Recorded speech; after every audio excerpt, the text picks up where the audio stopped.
Oi, bem-vindos todos vocês de volta ao Globo News Painel. Essa edição dedicada a Rio+20 sobre um aspecto específico, que é a atitude da iniciativa privada, das grandes empresas em relação às questões de sustentabilidade e também a relação entre o setor privado e os governos, quando nós tratamos de um assunto tão abrangente e fundamental quanto esse, como prosperar, gerar crescimento, desenvolver economias sem destruir o planeta. Ficou ao final do primeiro bloco a mesma questão no fundo, Franklin, que vocês já estavam abordando, que é o do relacionamento da iniciativa privada e dos governos.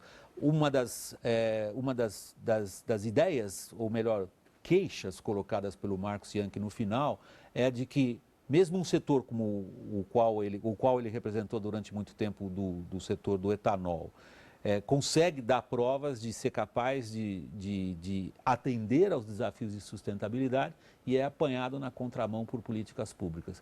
Você experimentou esse tipo de situação também? Sem dúvida. A própria viabilidade da indústria do alumínio hoje, aqui no Brasil, está colocada em xeque. A viabilidade da indústria, independentemente de ser sustentável ou não. Exatamente. Por quê? Porque o alumínio precisa de muita energia elétrica.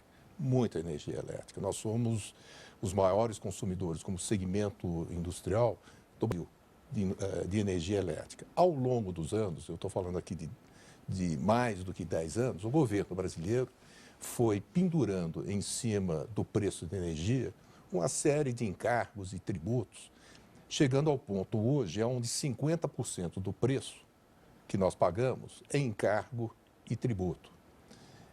A Alcoa, que é a empresa que eu sou responsável, nós viemos para o Brasil há quase 50 anos atrás, onde a energia era extremamente competitiva. Hoje, a energia que pagamos aqui no Brasil é a mais cara do sistema Alcoa no mundo. E nós operamos em cerca de mais do que 40 países.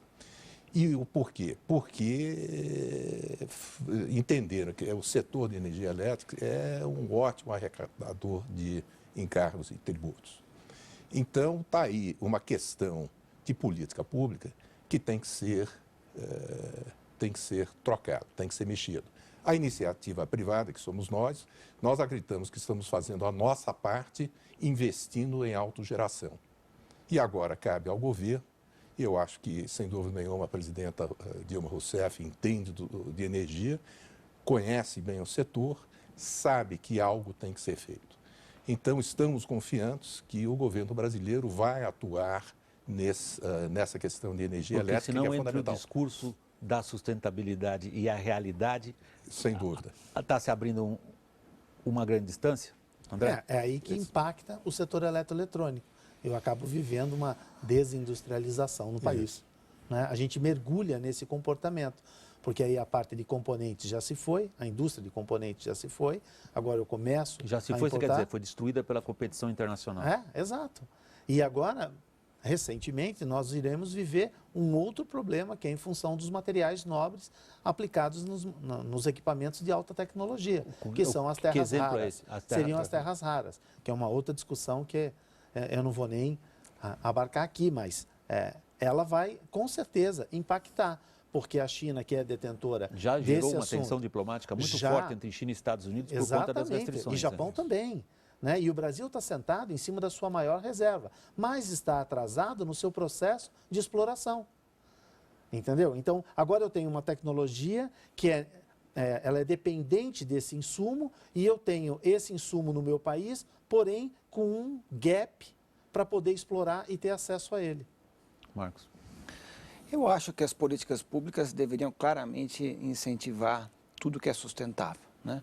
Eu acho que isso passa pelos tributos, isso passa pelas regulações, isso passa pelos marcos regulatórios, assim, em todos os setores mais importantes. Agora, eu acho que a gente tem que entender que o desafio é realmente imenso e que se a gente conseguir caminhar para isso, nós temos uma oportunidade fantástica. Só para dar um dado da área de commodities, de produtos agropecuários, né? Entre 2000 e 2050, a gente vai ter um crescimento de população de 50%. A gente passa de 6 bilhões para 9 bilhões de pessoas. O consumo per capita de alimentos no mundo dobra. Portanto, o que nós temos que produzir Você até lá... escreveu isso recentemente no Estadão, se não me engano. Exatamente. Então, a gente vai ter que produzir 3 vezes mais nesses 50 anos. Isso equivale a tudo que nós produzimos na humanidade nos últimos 8.000 anos, desde a primeira Revolução Agrícola. Ou seja, é um desafio fantástico. E isso só vai poder ser feito se for num modelo sustentável, certo? Nós não podemos fazer isso com mais desmatamentos fortes, esse tipo de coisa. Então, eu realmente entendo que a gente vai ter que encontrar esse modelo, desenvolver esse modelo, e nós temos aqui no Brasil a chance de fazer isso. Mas isso depende da política pública acompanhar esse processo e criar essas condições. Porque se ela não criar, a coisa não vai acontecer. Às vezes me parece... Eu só queria... Por favor, André. Você acredita que a aprovação do novo Código Florestal propicia essa busca por essa quantidade de alimentos que você desenhou? Eu acho que sim. Eu acho que o novo código, na verdade, ele vai redirecionar aquilo que estava sendo absolutamente caótico nesse país, que era a gente ter áreas agrícolas em áreas que não tinham aptidão agrícola, áreas urbanas em áreas que não tinham a condição para isso, e nesses últimos anos ter que plantar florestas em áreas de grande aptidão. Eu acho que é um passo nessa direção de tentar consertar algo que mudou várias vezes. Porque aqui no Brasil, qual é o nosso maior problema? São riscos regulatórios de uma lei que é super instável. A legislação nessa área, ela se alterou inúmeras vezes nesses últimos 60 anos, ela tem que ser adaptada aos novos tempos. Que é fundamental, porque é o uso da terra.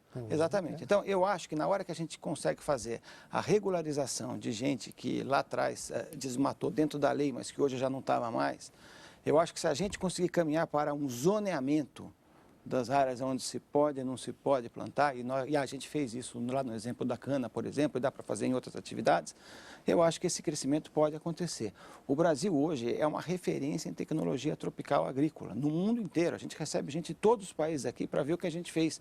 E a gente fez técnicas conservacionistas, como o caso lá do plantio direto, como o caso, por exemplo, lá do próprio etanol. O que eu acho que tem que fazer é conseguir planejar o médio e o longo prazo.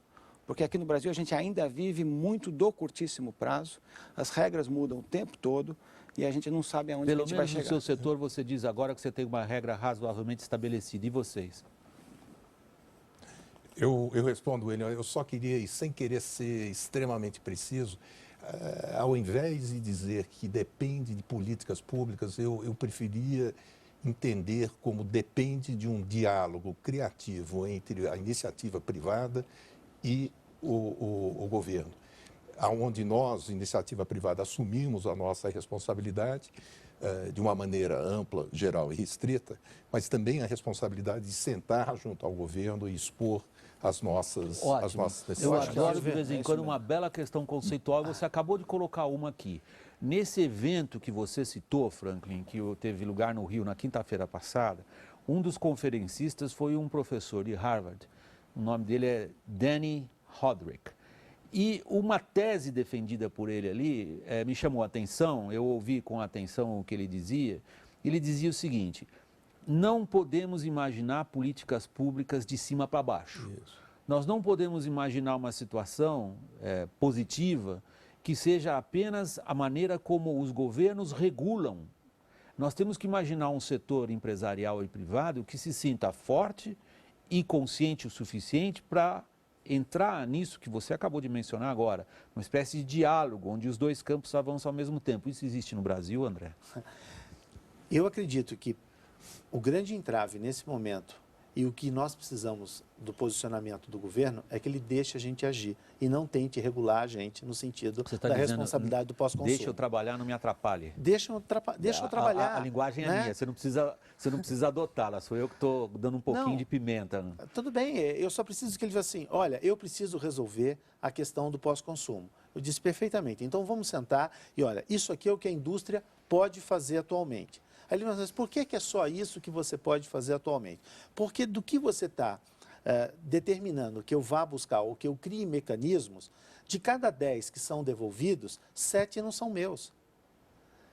Percebe? Entraram no meu país, foram comercializados no meu país e agora você imputa uma responsabilidade para que eu trate aquilo que não é meu. Percebe a diferença? E aí o que você ouve como Bom, resposta? a ideia nossa é, o governo também não pode ter a competência de tratar isso, o erro está aí. E é nessas compensações de ajudar o governo a estabelecer uma política justa, a estabelecer de forma gradativa como é que a nossa sociedade se comporta hoje em relação ao pós-consumo, criar mecanismos, inventariar o comportamento da nossa sociedade e aí sim adotar mecanismos, né, bem devagar para que a sociedade vá acompanhando isso e a sustentabilidade faça, né, a proteção dessa discussão. Por favor, Franklin, você ia falar? Não, eu acredito que a grande vitória dessa semana, o Rio+20, vai ser exatamente avançar nesse diálogo entre a iniciativa privada e o setor público. Eu não vejo como o resultado, um vencedor, uma convenção saindo desse Rio+20. O que eu entendo é que o Rio+20 é um espaço que vai permitir, e já está permitindo, como vimos na semana passada, a iniciativa privada ter esse diálogo com o governo. Deixa eu voltar, por favor, Marcos. Eu até acho que não é só isso, eu acho que existe todo esse diálogo é multilateral, que é muito interessante. Eu acho que existe todo um diálogo com a sociedade também, com a mídia, com as ONGs, etc. Eu acho que isso é super importante. É assim que a gente avança, através desse diálogo. Acho que tem tido muito pouco dessas coisas em termos estruturados. Eu acho que é uma chance muito grande. Agora, de fato, tem que existir, no meu entendimento, algo que seja o seguinte: a política pública tem que gerar incentivos para energias renováveis, para produtos sustentáveis, etc., né?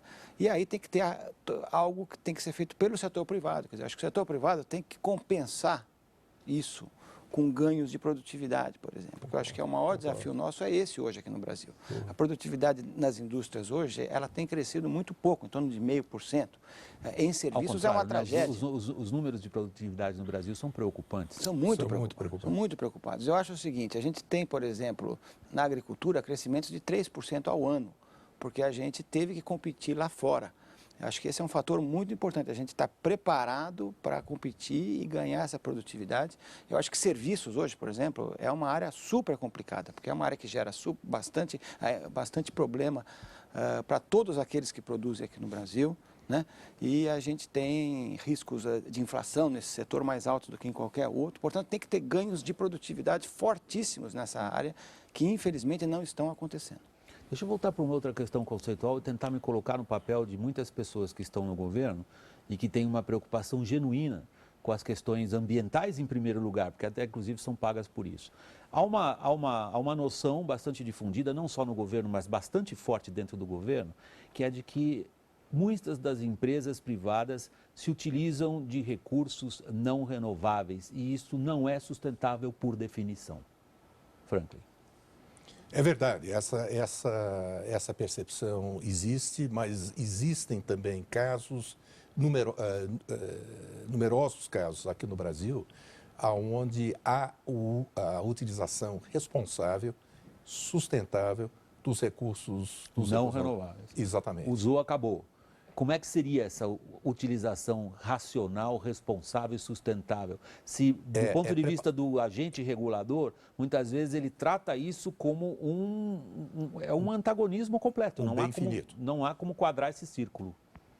E os casos que nós temos aqui no Brasil é onde a iniciativa privada prepara a região, a localidade, para a vida pós-exaustão do recurso natural de uma maneira sustentável.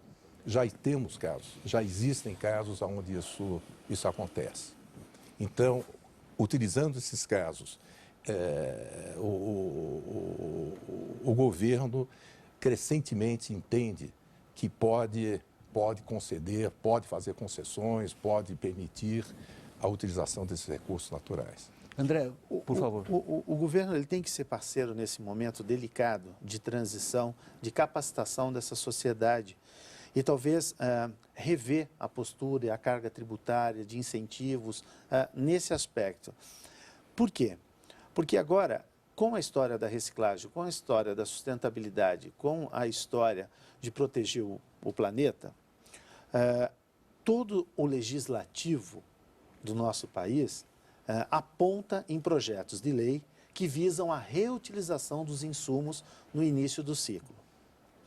Porém, quando projetos de lei que eu observo e que chegam a nós, onde até 2015 30% dos notebooks deverão ter 10% de insumo plástico reciclado, eu pergunto, a sociedade será tomadora desse notebook na hora de imprimir o seu desejo de compra por um equipamento que contém o maior número de insumos reciclados? Porque provavelmente vai pagar mais.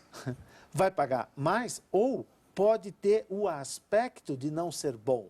Se você vai fazer o exercício hoje de comprar um carro zero, e você chega na concessionária e ele diz, boa tarde, William, aqui temos aqui 2 carros, né? Aqui a gente tem um carro que todos os insumos aqui serão recicláveis, né? E aqui nós temos o carro que foi com todos os insumos reciclados, né? Uma parcela muito pequena da sociedade vai optar pelo carro reciclado. Só que está aumentando. Não. Eu acho que está aumentando. Não, ela aumenta. Mas esse processo de transição é que está na mesa da discussão. Porque a indústria precisa sobreviver. Né? Então, essa relação, como é que eu meço isso? Como é que eu faço, como é que eu vou aferir essa quantidade que a lei me obriga a ter de produto reciclado, né, acabado? O que André, é um ponto no qual você insistiu várias vezes no painel.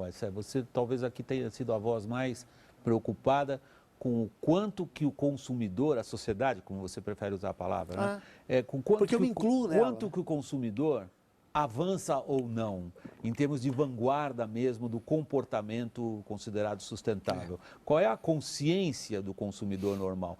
Pelo que ele se encantaria? Pelos, digamos, preços mais acessíveis ou pela noção de que do consumo dele, responsável, vamos colocar entre aspas, é que depende a questão da sustentabilidade? Nós temos alguns exemplos no setor eletroeletrônico que o primeiro desejo, né, quando você vai adquirir o equipamento, é a composição técnica dele, né? O que ele faz? O que ele faz, né?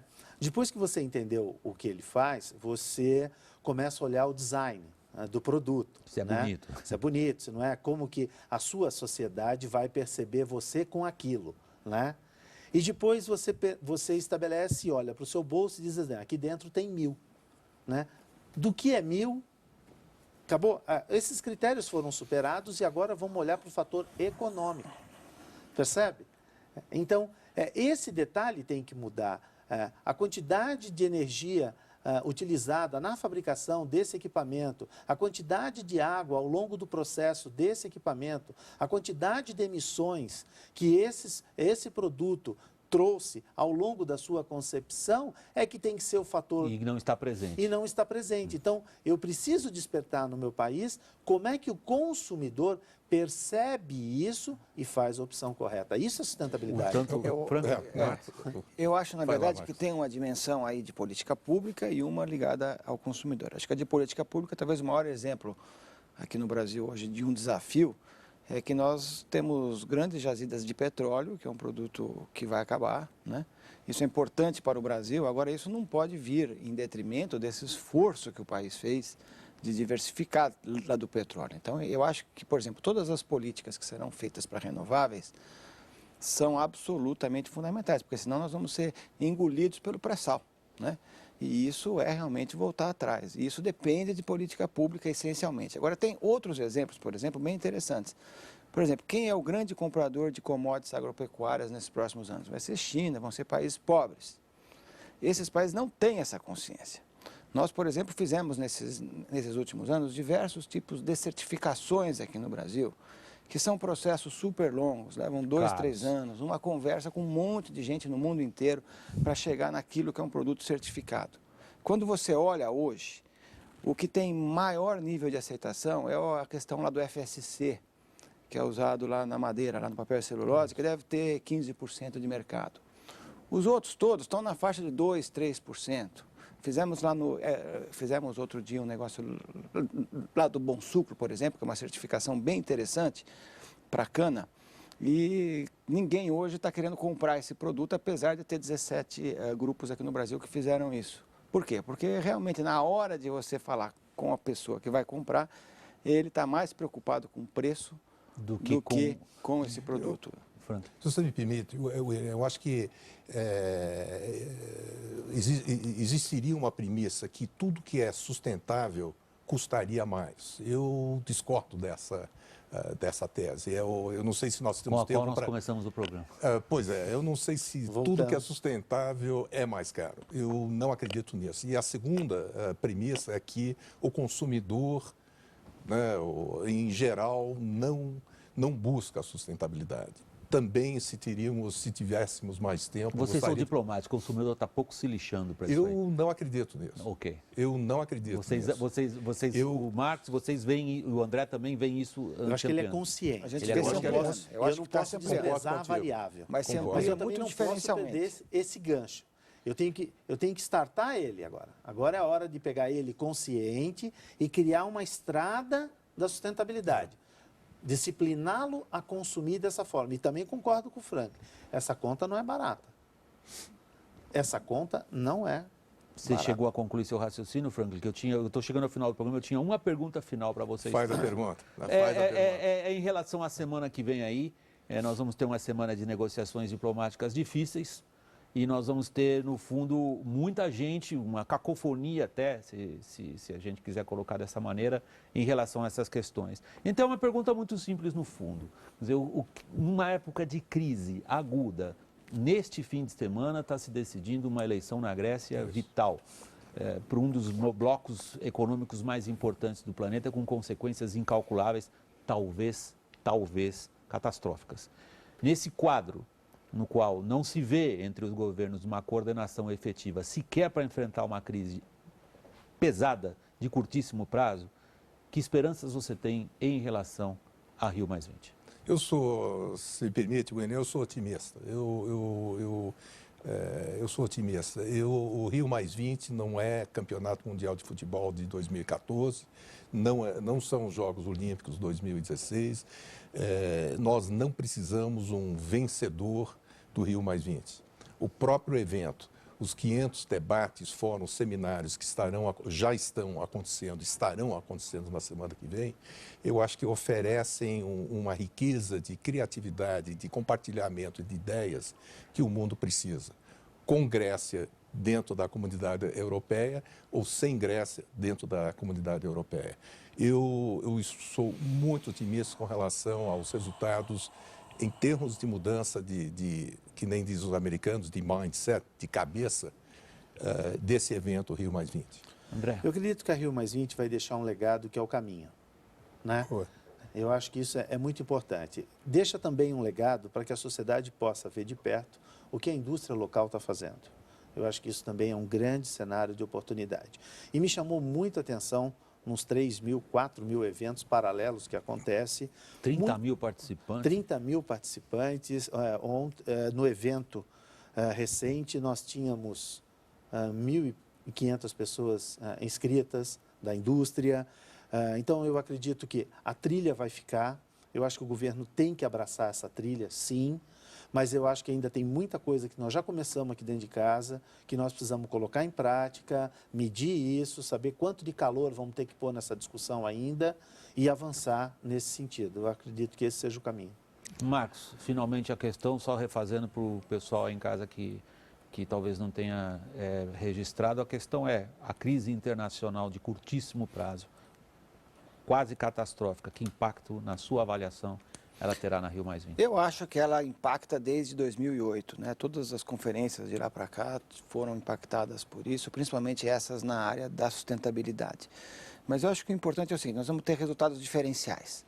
Eu acho que em termos de avanço dos governos vai ser pequeno, mas deve sair pelo menos aquele framework para tratar o assunto no futuro, que é uma coordenação, que é uma governança nova entre os países. Então, acho que isso é um passo, vai levar mais 5, 10, 15 anos para sair alguma coisa, mas pelo menos a gente deu esse passo.